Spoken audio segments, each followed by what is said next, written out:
بسم الله الرحمن الرحيم. الحمد لله رب العالمين والصلاة والسلام على سيد الخلق أجمعين محمد بن عبد الله وعلى آله وصحبه ومن والاه.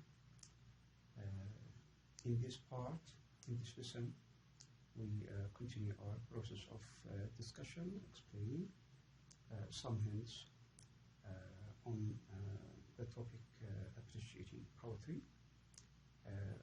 Previously, we finished chapter 6 dealing with Shakespeare, William Shakespeare, and his poem Winter. And today we are going to move ahead with another pioneer, another important figure of poetry. He is John Donne. Okay, and it is connected with chapter 7. As it is usual, we start dealing or talking about ideas on the poet himself. Here we have poet's career. Who is John Donne? Before going to deal with the poem, we need to get some ideas, some information, some concepts about the poet in order to facilitate the process of understanding of the person and of the poetry he is dealing with. Again, to remind you, I always say if you need to understand a poem perfectly, you have to understand about the poet. Who is he or who is she? Okay, because the poem is a sort of reflection, okay, created by the poet. Many elements, many parts, many sides, many concepts of the poet are implemented in the poem or in poems, in his poetry in general. Yes, before going to deal with the poet John Donne, I'd like to confirm that this lecture will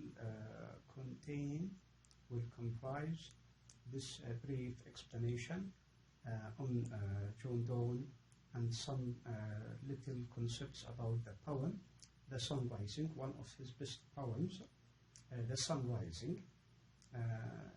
Then, okay, the lecture will be mixed, will be amalgamated with a recording of the poem, The Sun Rising, and another recorded of the explanation, different explanations on the poem, The Sun Rising.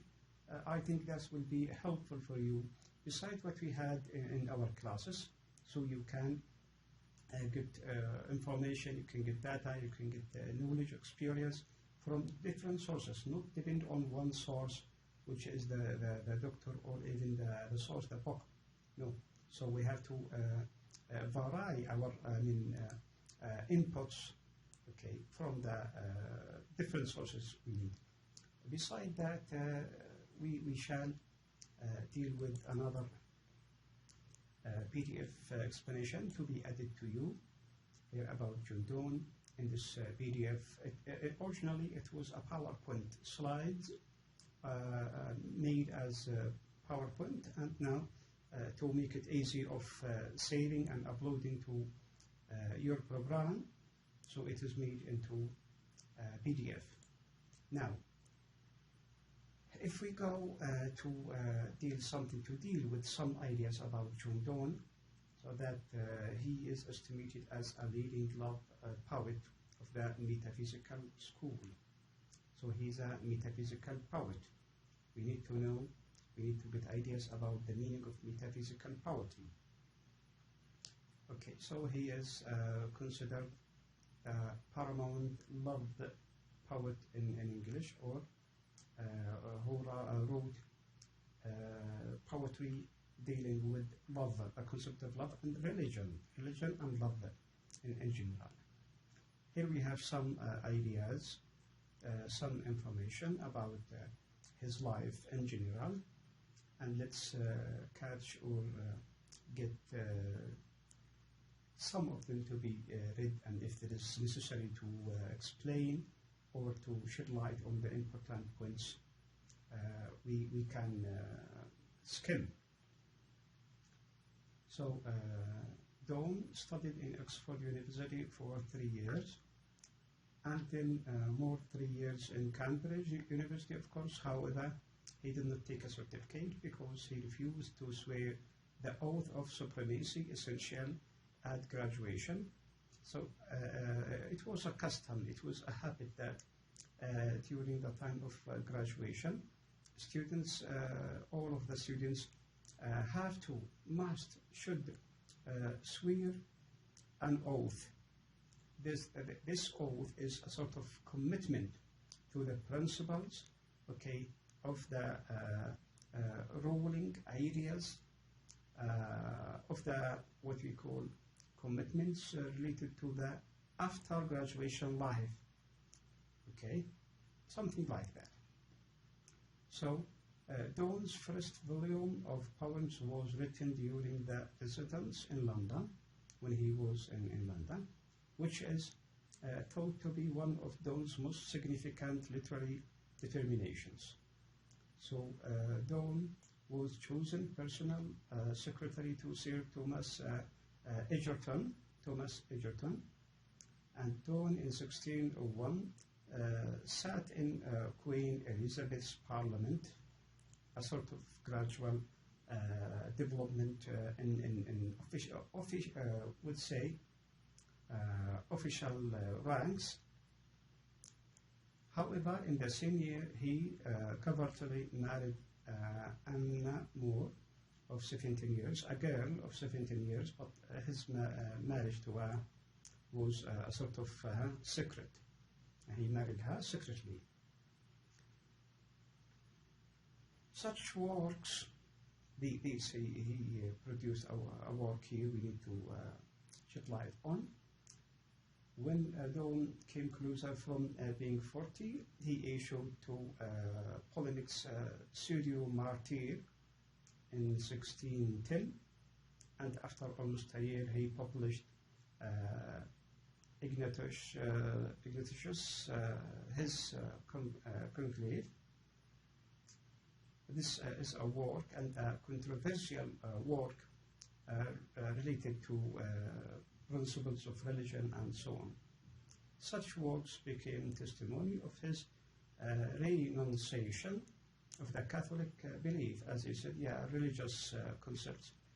He went against, and he faced problems because of that. From 1607, Donne passed several religious and political conflicts with King James I, until 1615, when reluctantly joined the ministry and was employed a royal chaplain.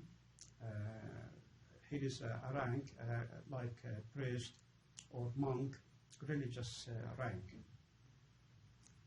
So he joined this rank reluctantly, I mean, like by force, without his desire. After a year, he was chosen reader in divinity. The style of Donne, generally, now we move to an important point here.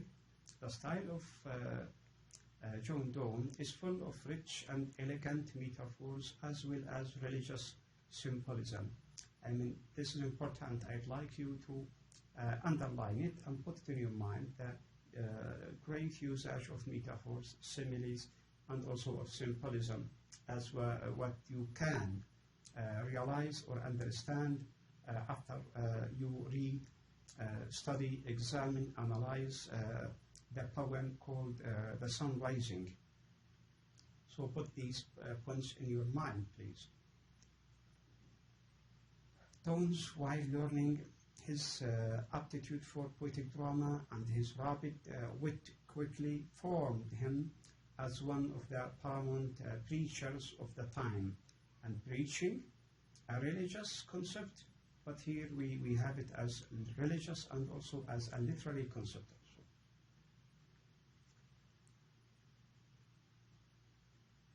Yeah, this part to be read gives you more information about the later stages of his life.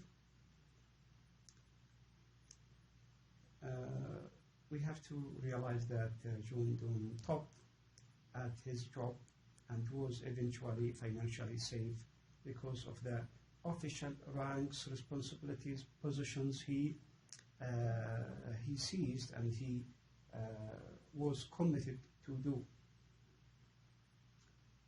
In 1625, King James I passed away, and Donne spoke his first oration for him.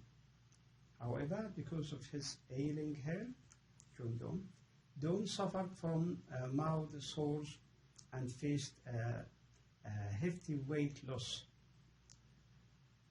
He almost undoubtedly would have turned out to be a bishop in 1630. So again, bishop is a kind of religious rank. He orated the expected own funeral sermon barely a month or so before his passing away in 1631. He died. He lived life after death in 1631. Okay, so here is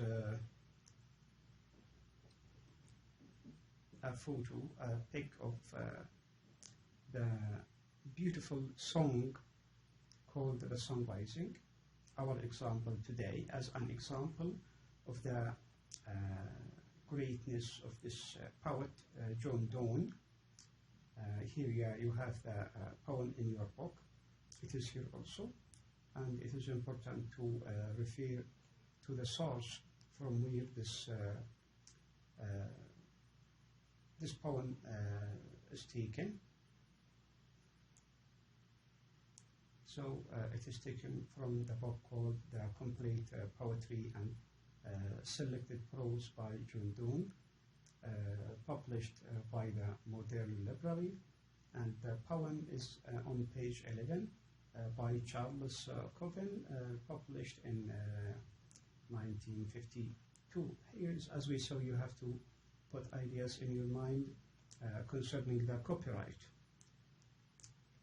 You find the starting analysis of the poem in the book here. As we mentioned, if you remember chapter 6, the poem Winter of Shakespeare, we spoke about the rhythm used in the poem, and we spoke about the tetrameter. It is the same in this poem. We can find in The Sun Rising similar aspects of rhythm, because it was famous. But beside that, John Donne did not depend on tetrameter only, but also he used pentameter, iambic pentameter, as a style mixing this poem together. Okay, here you find more explanation on that. What I would focus on is advising you to read again the passages you have in your book concerning irony, paradox also, and satire or sarcasm, because there can be a question to deal with these elements, okay? The poem is full with irony, satire, and sarcasm. Okay, I think at the beginning of the classes, in our introduction to poetry and dealing with the important points to understand the poem, in the third class of musical devices, in the fourth class about rhythm and meter, I am sure you remember we spoke about those concepts. And finally, in the before the last class, which was uploaded to Ravid, we spoke about the glossary literary terms, the glossary of literary terms, and we speak about these. Some of them, they are available there. You have to mix all of them and put them with your, what you call, scope within this poem, The Sun Rising by John Donne, because maybe you will get a question in your exams or homework to deal with. So here we have the ideas here, as you say. It is full with irony, sarcasm, and satire.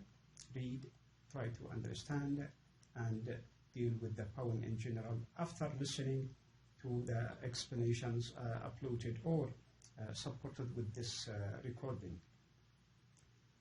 Two questions I'd like you to read, to try to understand.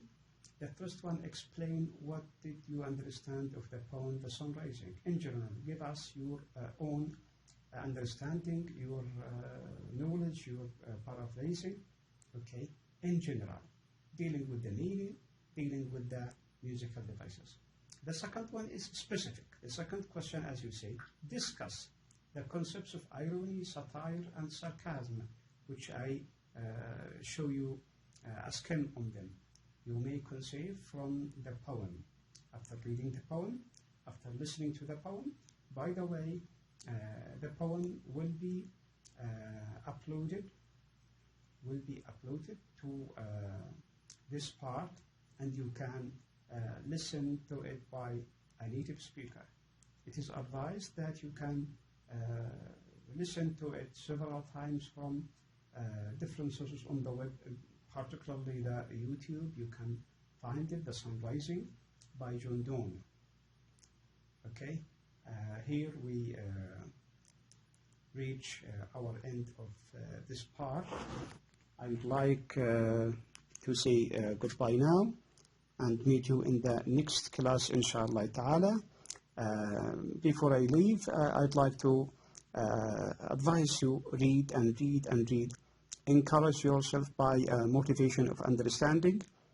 Okay, and if there is any question, I will be happy to discuss with you in the next session or through the means available within Rapid or within the classes permitted to us. Thank you for your great attention. See you in next class, inshallah. Wassalamu alaikum wa rahmatullahi ta'ala wa barakatuh.